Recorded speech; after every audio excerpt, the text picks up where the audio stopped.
Bien, vous avez fait votre forme fermée. Vous allez maintenant ouvrir le calque, le déployer avec le petit triangle et vous voyez votre tracé qui est là. Vous allez verrouiller le tracé en cliquant à cet endroit-ci. Comme ça, on va pouvoir faire les autres sans que celui-là ne bouge. Bon, ben toujours dans ce calque-là, on va faire la suite.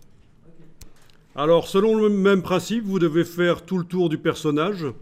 Alors attention, à l'endroit de la main, je vais faire déborder la main sous la tête de cheval. Même chose pour les épaules.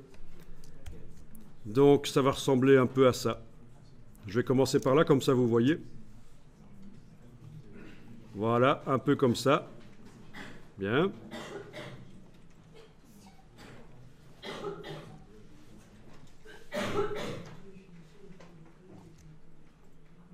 Ok, n'oubliez pas d'annuler parfois et cliquer sur la fin du tracé parce que parfois ça décroche. Donc évidemment la tête du personnage je ne la fais pas parce que la tête de cheval ne va pas être transparente, on ne va jamais voir la tête de l'homme. Ah tiens, il faudrait que j'active la flèche blanche et que je revienne sur la plume parce que quand j'utilise le raccourci c'était plus la flèche blanche. Ah, c'est pas évident, Illustrator. Hein. Ça demande un peu de temps. Et alors, quand vous comprenez le principe, vous pourrez, avec une tablette Wacom, faire les tracés, ce sera plus facile.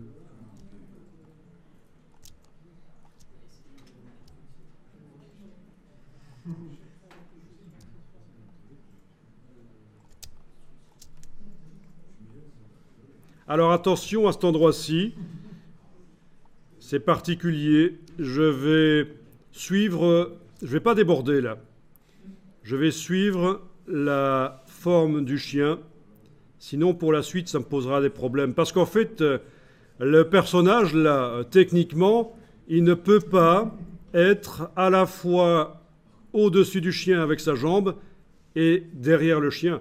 Je veux dire, la jambe de... Vous voyez, la forme du personnage ne peut pas être devant le chien là et derrière en même temps. Donc c'est pour ça que je suis obligé de ne pas dessiner la jambe droite du personnage.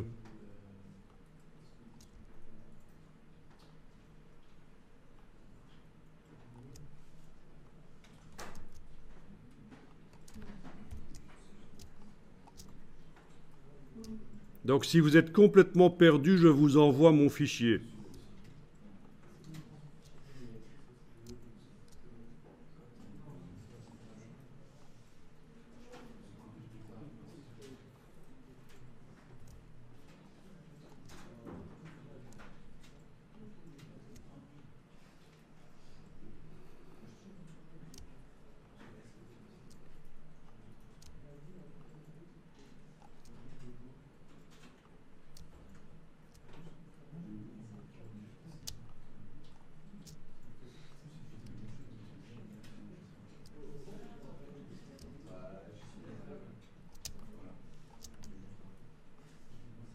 Alors c'est certain, ça prend du temps.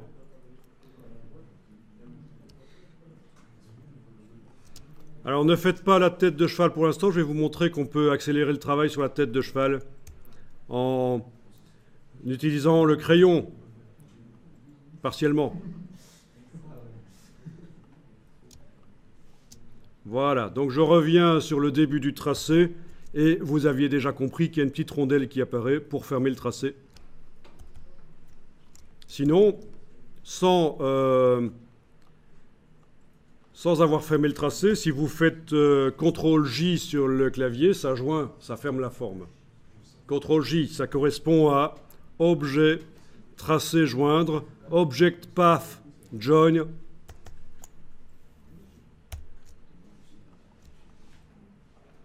OK. Il me reste à faire quand même ici l'intérieur. Ça va être une forme particulière, indépendante de la silhouette du personnage, évidemment.